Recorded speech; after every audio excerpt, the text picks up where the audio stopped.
Hey guys, this is Jam of JamOnline.ph. Welcome back to my channel, and today mag-unbox tayo and mag-hands-on ng latest smartphone ng Realme, the Realme 7. Yes, there are 3 Realme 7 smartphones.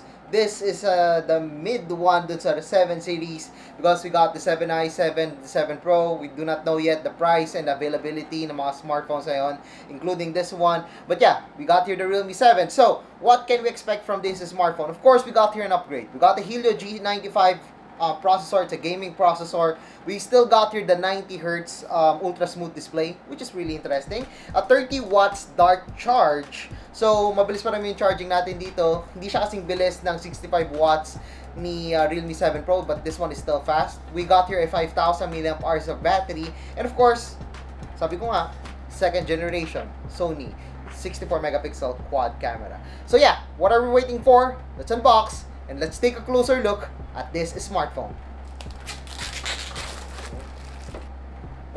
We got here some paperworks, the jelly case, and of course the smartphone, the 30 watts charger, and of course the USB-A to USB-C cable. So you already know what's inside the box of the smartphone, so give me a few minutes as I will set up the Realme 7.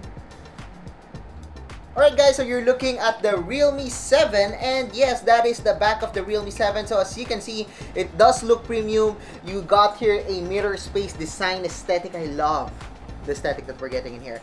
You might mistaken it as a glass back, but no, it's actually polycarbonate. But the thing in here is the best polycarbonate na back na nahawakan ko ever. Okay?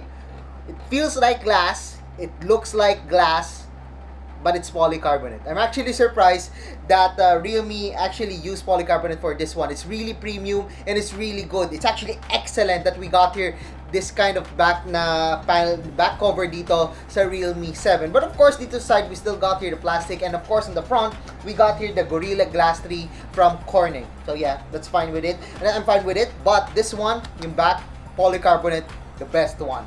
Okay, so pag-usapan naman natin yung specs ng smartphone na to. So, on the front, we got here a 6.5-inch Full HD Plus IPS display. We got here a 90Hz refresh rate. So, if you're curious about the Realme 7, the 7 Pro, the 7 has AMOLED, the 7 Pro has AMOLED rather, and then the 7 has a 90Hz non-IPS just like the previous generation. So, you have to choose. You like a better refresh rate? Go for the Realme 7. You want a better colors? Go for the 7 Pro. So, medyo madali lang na mamamili doon. But for me, I prefer siguro yung AMOLED display of the 7 Pro because it's a lot better when it comes to colors. I prefer colors, okay? I prefer the colors. We also got here an 8 gigs of RAM with also 128 gigs of internal storage. But for the camera, we got here a 64 megapixel IMX682 main camera, second generation, 8 megapixel ultra wide, 2 megapixel portrait, and a 2 megapixel macro lens. And for the selfie camera, we got here a single selfie camera. It's actually a Sony IMX471 16 megapixel selfie camera. The battery is larger at 5,000 mAh, but the super dark charger natin is down to 30 watts from the 65 watts on the Realme 7 Pro. But don't worry, it's still fast and wala kayong magiging problema with 30 watts na charging. It's actually faster than most chargers na available sa mid-range market. So, let's go back to the display. We got here the 90Hz display, we got a 6.5-inch display, and the bezels are just fine. Medyo noticeable naman yung bezel dito sa baba, as expected, but on the sides, left, right, and at the top, hindi naman siya ganun kanipes, pero hindi siya ganun kakapal. Just the perfect amount of bezel for a mid-range smartphone. And of course, medyo mas makapal siya compared to the Realme 7 Pro because of the large battery. It's a 5,000 mAh of battery, so yeah, expected ko na naman yan. And guys, look at that. Ang ganda talaga ng polycarbonate back ng Realme 7. Look, meron tayong slice dito.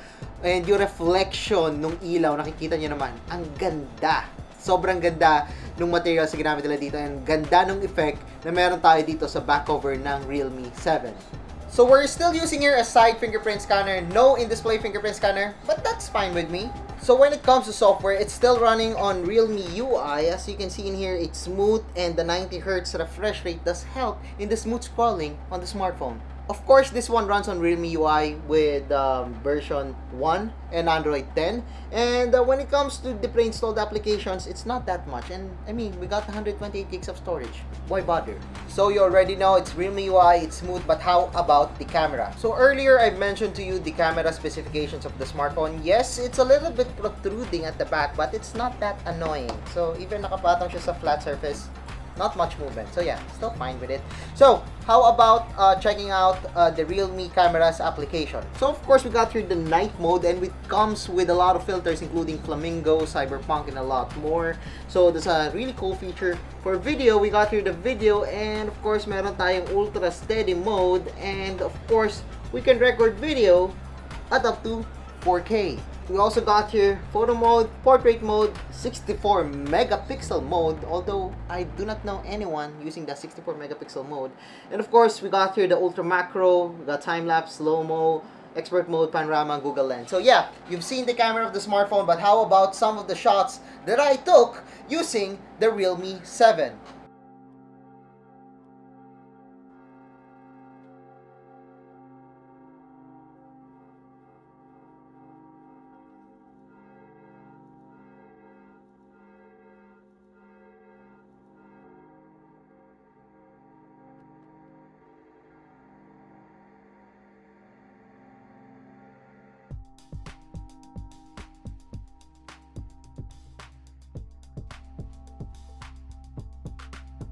So the camera of the Realme 7 isn't on par with the Realme 7 Pro. Actually, medyo malayo yung kanilang difference when it comes to the camera, but still an upgrade from the Realme 6. It's not as sharp, the color tones are fine, but it's not as great as the Realme 7 Pro. And for me, acceptable na naman sa akin yung camera ni Realme 7. And I do like the night mode in here kasi nga meron na tayo ditong mga filters that adds a lot of effects pag nag-shoot tayo at night mode. So yeah, the smartphone comes with a Helio G95 processor. It's actually the world's first smartphone with a Helio G95, and I have yet to benchmark this one, but hopefully once na magkameron tayo ng gaming review on the Realme 7, we can see the difference between the Realme 6 and also the Realme 7's G90 processor and the G95. So yeah, it's really interesting. Sana malaki yung difference, but I'm not hoping kasi nga G90, G95T, medyo, you know, I expect na medyo magkalapit lang sila since only months lang yung generation gap nila.